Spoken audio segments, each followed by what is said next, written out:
오늘따라 앉아서 예배드린 여러분들이 부럽습니다.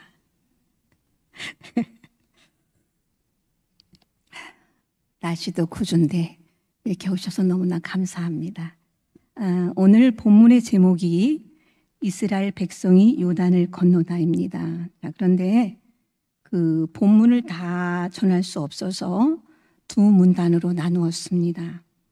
1절에서 6절까지 1문단으로 이 시간에 말씀을 나누고 다음 시간에 7절에서 17절 2문단의 말씀을 나누겠습니다. 자, 오늘 나눌 본문 1절에서 6절까지 그 1문단의 소제목은 하나님의 음성이 들릴 때까지 멈춰 있어라입니다. 우리는 지난 시간에 라합이라는 그 여인을 여호수아의 2장에서 만났습니다. 라합은 자신이 믿고 고백한 대로 전 존재를 걸었던 그러한 여인이었습니다. 우리의 믿음이 고백에서 그치지 않고 손과 발로 온전히 순종하기까지 이르러야 한다는 그러한 영적인 교훈을 얻었습니다. 그리고 가나안 정탐을 갔던 그 두 사람이 돌아와서 여호수아에게 모든 일을 보고했습니다. 그런 후에 본문을 보면 여호수아가 아침에 일찍이 일어나서라고 시작을 합니다. 여기서 아침에 일찍이라는 그 표현에 주목할 필요가 있습니다. 이것은 틀리지는 않지만 조금 애매한 표현입니다. 아침 5시도 일찍이고 6시도 일찍이고 그리고 8시도 일찍이라고 할 수 있기 때문에 정확히 어느 시간을 말하는지 알 수가 없습니다. 그런데 히브리어를 보면 보케르라고 표현되어 있습니다. 자, 이 말은 새벽 시간을 의미합니다. 그러면 히브리 사람들이 이해하는 새벽은 어느 시점일까? 새벽에 일어나는 사람들은 이 시점을 느낌으로 어느 정도 이해할 수 있을 것입니다. 새벽을 밖에서 맞다 보면 어둠이 물러가면서 하늘 끝 저 멀리서 희미한 빛이 서서히 밝아오는 것을 볼 수 있습니다. 새벽 예배를 마치고 돌아갈 즈음에 그런 광경을 만날 수 있는데 어둠이 싹 지나가면서 멀리서 하얀 빛으로 동이 터오르는 그 여명이 보입니다. 이것을 히브리어로 보케르라고 하는데 바로 어둠이 지나가면서 새날이 밝아올 때의 그 첫 시간, 즉 새벽을 말합니다. 이 새벽이란 말은 영적인 암시를 우리에게 던져줍니다. 어둠이 지나고 새롭게 밝아오는 첫 시간은 단순히 밤이 지나고 새날이 밝아오는 그러한 자연계의 현상을 이야기하는 것이 아닙니다. 이스라엘 공동체에는 적어도 새 역사를 눈앞에 두고 시작함으로 어떤 기대를 부풀게 하는 그러한 것입니다. 그래서 여호수아가 그 새벽에 일어납니다. 그런데 히브리어를 더 깊이 살펴보면 보케르라는 이 단어에서 목자라는 단어가 파생이 됩니다. 목자는 양떼를 거느리고 돌보는 사람입니다. 따라서 목자는 새벽을 소유한 사람입니다. 항상 그 수많은 양떼를 돌보기 위해서 밝아오는 첫 시간을 하나님과 함께하며 공유할 수 있는 사람, 그 사람이 목자인 것입니다. 다시 본문으로 가겠습니다. 여호수아가 아침에 일찍 일어나서 뭔가를 준비하는데 그곳은 시딤입니다. 본문을 보면 이스라엘 자손들과 더불어 시딤에서 떠나 요단에 도착을 합니다. 그런데 시딤이라는 장소는 작대기, 더 사실적으로 말하면 몽둥이라는 뜻을 담고 있습니다. 그러니까 시딤은 이스라엘 공동체에 괴로운 추억을 갖게 한 지워버리고 싶은 그러한 장소였습니다. 우리가 살면서 그런 역사의 시간들을 다 갖고 있습니다. 여러분, 한 사람 한 사람에게 언제가 제일 힘들었습니까? 하고 물으면 모두가 꿈에서라도 지워버리고 싶은 그러한 시간들이 있습니다. 마찬가지로 어떤 사람은 지금 있는 자리가 시딤에 있는 그러한 처지가 될 수도 있습니다. 각각 정황에 따라서 다를 것입니다. 자, 이제 드디어 이스라엘 백성에게 그 시딤에서 어두웠던 역사를 저편으로 가고 새날 새 역사가 밝아오고 있습니다. 이들이 시딤에서 떠나 요단에 도착한 것입니다. 그런데 이 요단이라는 지명은 신약에도 나오고 구약에도 수없이 나오기 때문에 우리에게 익숙하지만 이 지명에 담겨진 의미를 정확히 알고 있는 사람은 별로 많지 않은 것 같습니다. 요단은 내려놓다라는 뜻을 갖고 있습니다. 무거운 짐, 죄악의 짐, 험한 세월과 지우고 싶은 그 아픈 추억을 내려놓는 곳, 그것이 바로 요단입니다. 그래서 이스라엘 백성들과 여호수아는 늘 채찍과 방망이 같았던 그러한 괴로운 추억의 장소인 시딤에서 떠나 생의 모든 무거운 짐을 내려놓는 그러한 요단에 도착을 합니다. 이처럼 우리의 예배도 요단에 이르는 것이 되어야 합니다. 무거운 짐을 벗어놓는 시간, 모든 죄악의 짐이 벗겨지는 그러한 시간이 되어야 합니다. 그것이 바로 요단의 참 뜻입니다. 성경을 읽을 때 우리가 훈련해야 할 것이 있습니다. 그것은 하나님이 우리에게 주신 그러한 풍부한 상상력입니다. 성경은 문자로 되어 있습니다. 그래서 문자만 읽으면 이 문자 속에 갇혀서 하나님의 풍성한 그 표정을 찾아볼 수 없습니다. 우리는 그 문자 속에서 하나님의 부요한 마음을 헤아리고 하나님의 풍성한 표정을 만나야 합니다. 성령께서 우리가 그렇게 말씀을 대하도록 도와주실 것입니다. 그런데 이것을 한번 생각해 보십시오. 성경에 기록되기를 남자 장정수만 60만 명입니다. 자, 그러면 그 당시 산하 제한도 없었을 것이므로 가족의 수를 계산하면 성경 신학자들의 보편적인 통계는 최소한 200만 명 이상일 것이라고 추정합니다.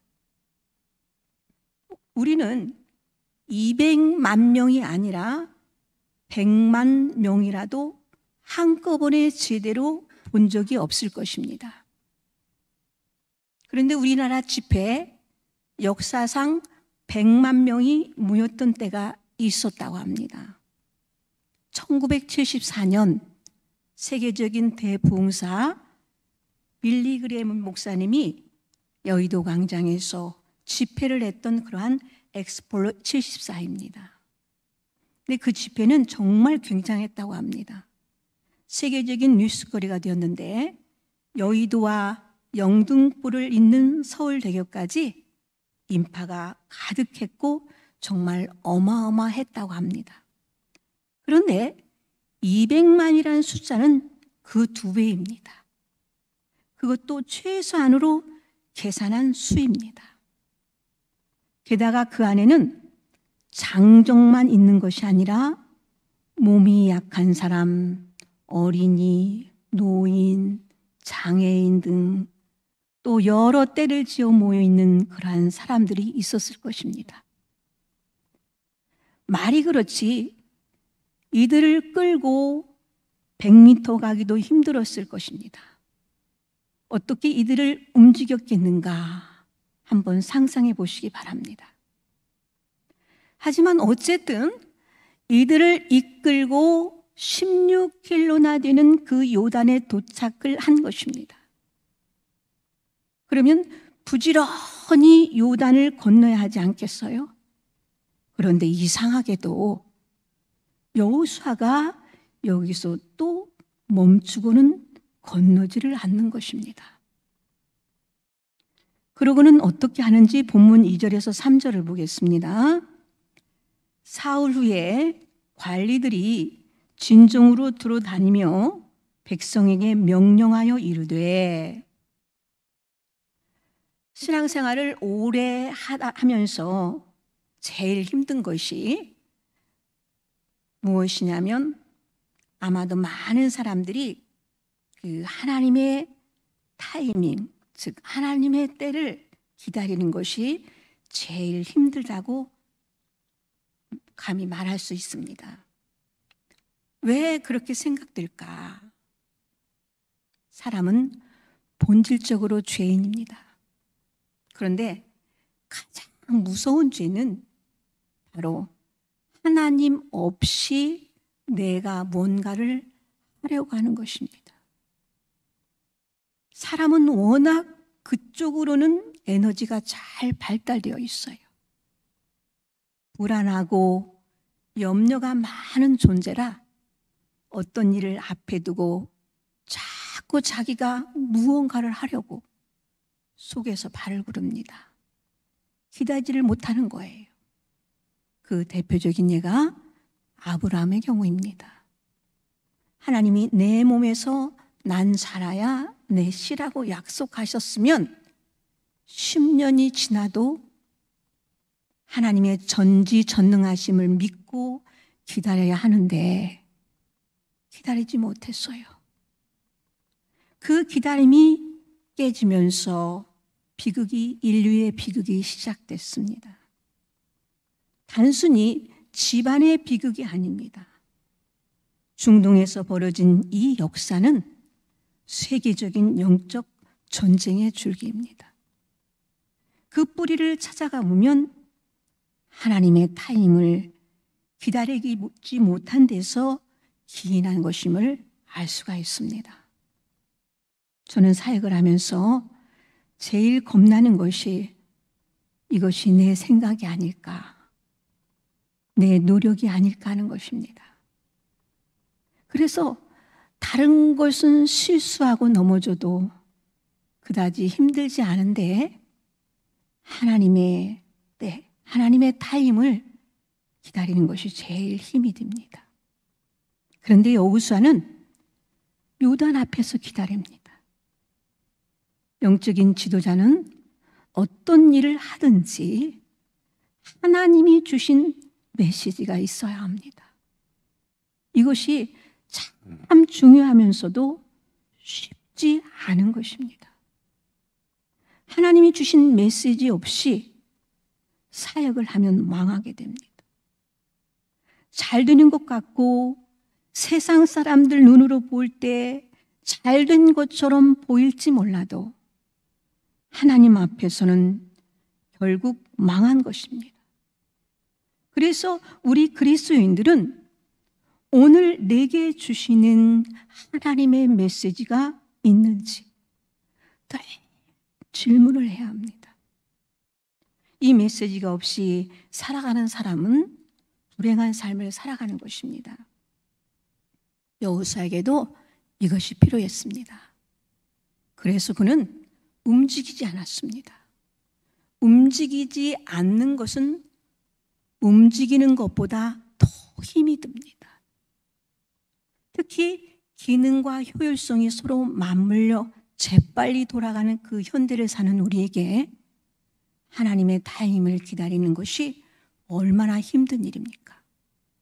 그러나 여호수아는 어마어마한 공동체를 움직이기 위해서 하나님의 음성을 들을 때까지 기다렸습니다.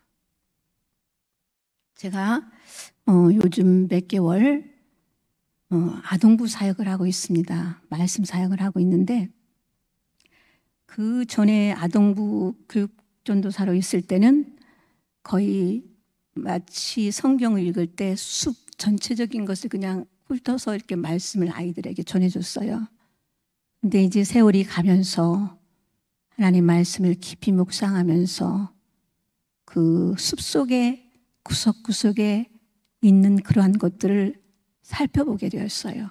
그래서 아이들에게 예전에는 그렇게 정했지만 요즘은 말씀을 그 말씀 속에서 구석구석 하나님이 어떤 음성을 내게 아이들에게나 내게 들려주는가를 관찰하면서 이제 말씀을 전하던 중에 그 노아와 방주의 사건에 대한 이야기를 훑어가다가 노아가 그 40주야를 홍수가 나가지고 600세의 홍수가 났잖아요. 그런데 150일 동안 무려 물이 지면에 가득 차 있었어요. 가득 차 있었는데 모든 공중의 새까지 지면의 모든 사람과 가축 기는 그 새까지 땅에 쓸어버렸기 때문에 물이 150일 동안 땅에 넘친 거예요. 그런데 창세기 8장 1절에 보니까 하나님이 노아 가족과 방주에 있는 그 들짐승과 가축을 기억하사 그렇게 말씀이 나오고 있더라고요. 기억하사. 기억하사 바람을 땅 위에 불게 하셔서 물이 줄어들게 하셨어요. 바람이 땅에 불게 하셔서. 그런데 노아가 600세에 홍수가 났는데 601년 1월 초하루에 어떤 일이 났냐면 땅에 물이 거쳤어요. 그리고 그 다음 달 2월 27일에 땅이 말랐어요. 그러니까 1월 초하루에서 2월 27일까지는 57일이라는 날짜가 걸렸습니다. 가만히 그 말씀을 읽다가 땅에 물이 거쳤으면 방주를 열고 나가지. 얼마나 150일 동안 방주 속에서 답답했을까 노아가. 그리고 가족들도 그렇고.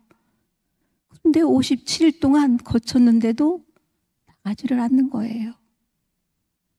그런데 그 말씀에 이어서 노아가 이제 창세기 8장 15절에 보니까 하나님이 노아에게 말씀하여 이르되 57일 동안 왜 방주에서 나오지 않고 땅에 물이 거치고 말랐는데도 나오지 않았냐면은 하나님의 음성이 들릴 때까지 기다린 거예요. 땅 위에 물이 거쳤는데도 노아는 자기 임의대로 방주에서 나오지 않았다는 거예요. 오늘 이 말씀을 이렇게 견물여서 이렇게 말씀을 준비하다가 참 그 노아의 그 믿음과 하나님의 음성을 들으려고 하는 그 믿음의 태도를 많이 참 가슴이 울림이 왔어요. 그냥 스쳐 지나가던 말씀을 이제 아이들을 위해서 하나님의 음성을 들려주기 위해서 깊이 묵상을 하다가 이 말씀을 발견한 겁니다. 그러면서 하나님께서 뭐라고 하냐면 16절에 너는 내 아내와 내 아들과 내 며느리들과 함께 방주에서 나와라. 그렇게 이야기하고 있어요. 그리고 그 위에 하나님께서 땅에서 생육하고 번성하라는 그러한 축복을 주시는 것을 볼 수가 있습니다. 사랑하는 여러분, 여러분은 지금까지 신앙생활 하면서 가만히 뒤를 되돌아보시기 바랍니다. 과연 내 신앙이, 나의 신앙생활, 나의 믿음이 이렇게 하나님의 음성이 들릴 때까지 기다리면서 신앙생활을 해왔는가 하면서 한번 묵상을 해보는 시간이 됐으면 좋겠습니다. 본문 2절에서 3절을 보겠습니다. 사흘 후에 관리들이 진중으로 두루다니며 백성에 명령하여 이르되 너희는 내 사람 제사장들이 너희 하나님 여호와의 언약궤를 메는 것을 보거든 너희가 있는 곳을 떠나 그 뒤를 따르라. 드디어 구체적인 메시지가 관리들을 통해 온 백성에게 하달되었는데 그것은 두 가지였습니다.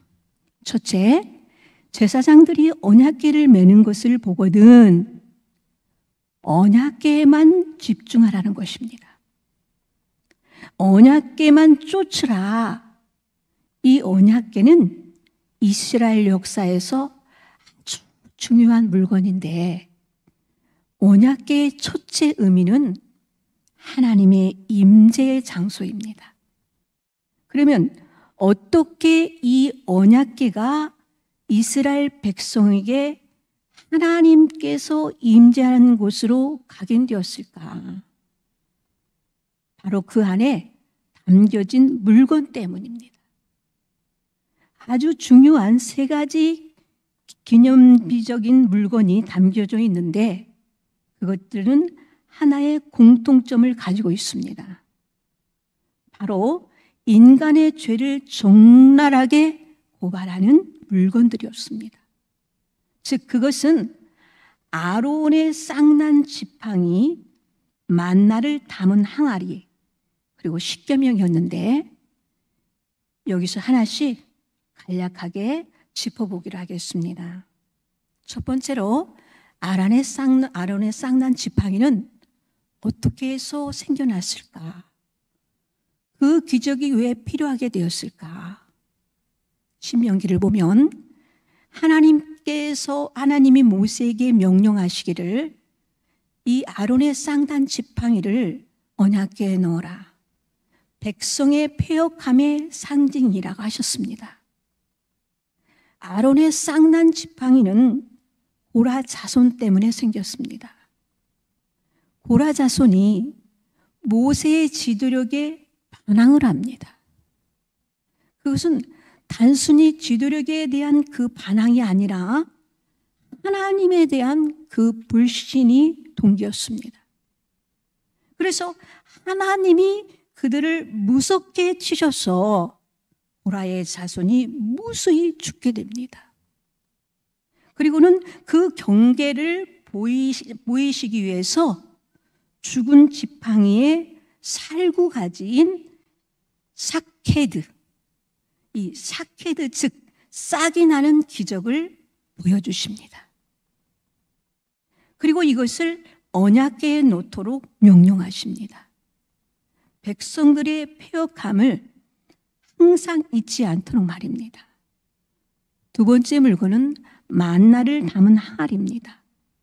이것이 기적 하나님의 전지전능을 상징하는 것입니다. 그런데 그 만나가 이스라엘 공동체에 매일매일 내리게 되었던 그 배경을 알아야 합니다. 만나는 단순히 하나님이 이스라엘 백성들의 허기를 채우시기 위해서만 내려주신 것이 아닙니다. 백성들이 요구를 했습니다. 하나님이 이 홍해를 건너게 할 걸로 끝나는 겁니까? 먹을 것이 있어야 될 것 아닙니까?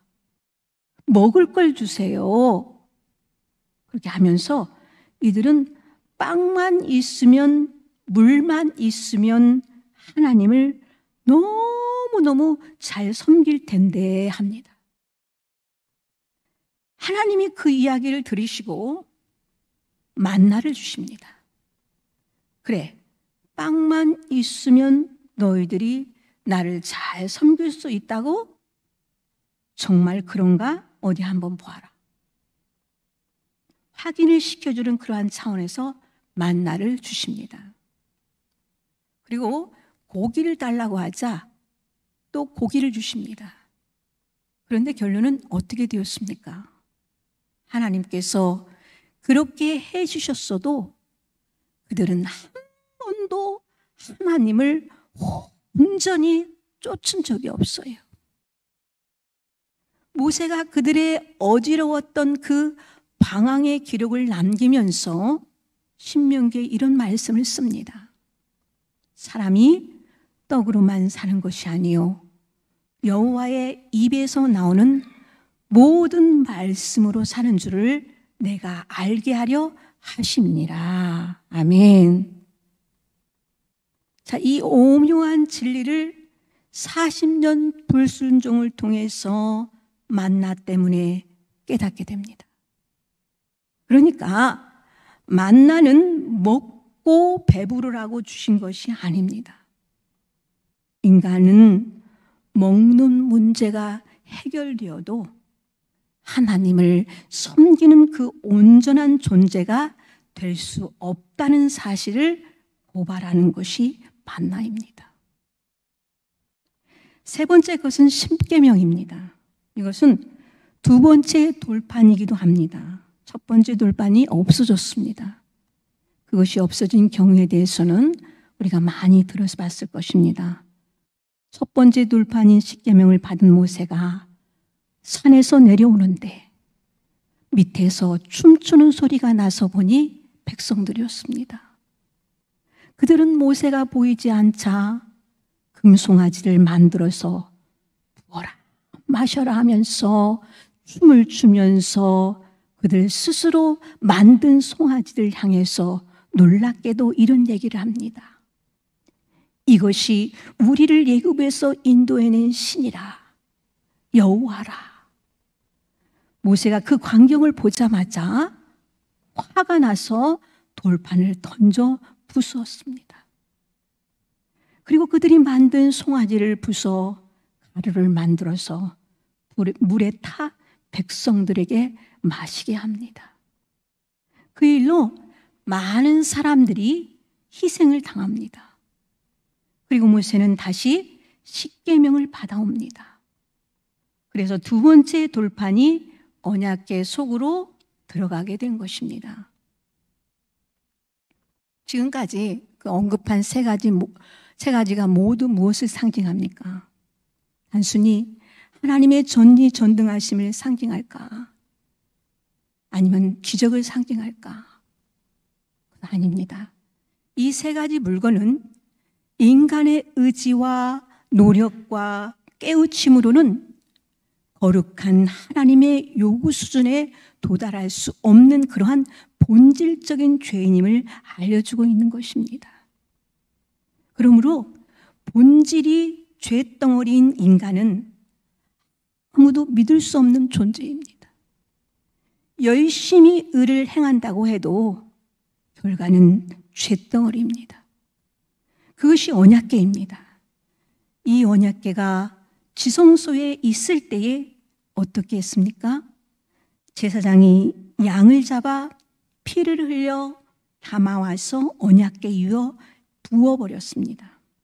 왜 그렇게 했을까요? 인간이 얼마나 본질상 쇳덩어리인지 상징하는 고발장이 그 안에 있기 때문에 이 언약궤는 하나님의 자비와 용서와 긍휼이 부어져야 하는 곳이어야 했습니다. 그래서 이 언약궤의 천장 부분을 시은 좌라고 했습니다. 베풀시 은혜은 자리자, 즉 은혜가 베풀어지는 자리입니다. 영어로 모시시는 자비의 자리입니다. 따라서 이곳은 하나님의 임재를 상징하는 것입니다. 이것이 제사장들의 어깨에 메어져 백성들 앞서 먼저 요단강으로 들어가게 됩니다. 이 그림을 상상하면 신약에서 어떤 광경이 떠오르지 않습니까? 바로 예수님이 요단강가로 나오시자 예수님보다 6개월 먼저 난 세례 요한이 이렇게 말합니다. 보라, 세상 죄를 지고 가는 하나님의 양이로다. 그 어린 양 예수, 죄 없으신 하나님의 아들이 우리 죄값을 다 지시고 이 땅에 오셔서 공생애를 시작하면서 요단강으로 먼저 들어가십니다. 요단강은 죽음의 강입니다. 모든 옛사람이 죽는 곳이며 옛 습관이 죽는 곳입니다. 그런데 예수님이 무슨 죄가 있어서 그 요단강에서 세례를 받으셨을까? 세례란 죄에 대해서 죽는다는 고백이요 사인입니다. 언약궤가 이스라엘 백성 앞에서 요단강으로 들어가야 하듯이 예수님이 요단강으로 들어가시는 것입니다. 그리고 예수님이 세례를 받고 나오자 새 하늘과 새 땅이 열립니다. 그리고 하늘에서 이는 내 사랑하는 아들이요 내 기뻐하는 자라 하는 그러한 음성이 들립니다. 예수님이 세례를 받으기 전에 요한은 유대 광야에서 회개하라 천국이 가까운 일 하며 외쳤습니다. 그러자 많은 사람들이 나와 자기들의 죄를 자복하고 요단강에서 그에게 세례를 받았다고 마태복음 3장 2절에서 6절에 말씀하고 계십니다. 본문 5절에서도 여호수아가 백성들에게 회개하라는 그러한 의미와 같은 그러한 표현을 합니다. 본문 5절을 보겠습니다. 너희는 자신을 성결하게 하라. 여호와께서 내일 너희 가운데에 기이한 일들을 행하시리라. 자, 여기서 성결하라고 하는 말은 회개하라는 말입니다. 오늘날 많은 교회들에게서 회개의 메시지가 사라졌습니다. 교회가 아무리 많은 조직과 일들을 준비한다 하더라도 회개가 전제되지 않는 그 부흥은 있을 수가 없습니다. 우리의 신앙이 앞으로 나아가지 못하는 이유는 우리의 삶에 회개란 단어가 영원한 옛 추억이 되었기 때문입니다. 오늘날 많은 사람들이 회개하라는 그 소리를 싫어합니다. 그런데 회개하지 않으면 죽습니다. 회개하지 않고 지금 그대로 있으면 정말 죽습니다. 어린 양 예수께서 언약궤가 되셔서 우리를 앞서서 요단강으로 들어가셨습니다. 구원은 홍해에서 받았지만 요단강은 무엇입니까? 또다시 구원을 받는다는 의미가 아니라 우리가 날마다 어린 양의 보혈에 공로가 필요한 존재라는 것을 자각시켜주는 것입니다. 하나님은 우리가 온전해진 후에 떳떳한 모습으로 나오는 것을 원하지 않으십니다.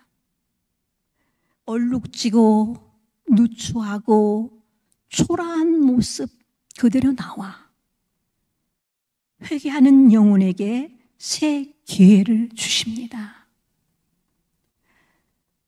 회개하는 영혼에게 새 삶을 약속하십니다. 그것이 무한한 기름 부음이 있는 그러한 어린 양의 자비입니다. 이 언약의 보혈에 공로를 붙잡고 다시 한번 우리 심령의 용서와 긍휼이 임하는 그러한 역사가 오늘 이 시간 저와 여러분에게 충만하게 임하기를 주님의 이름으로 축복합니다.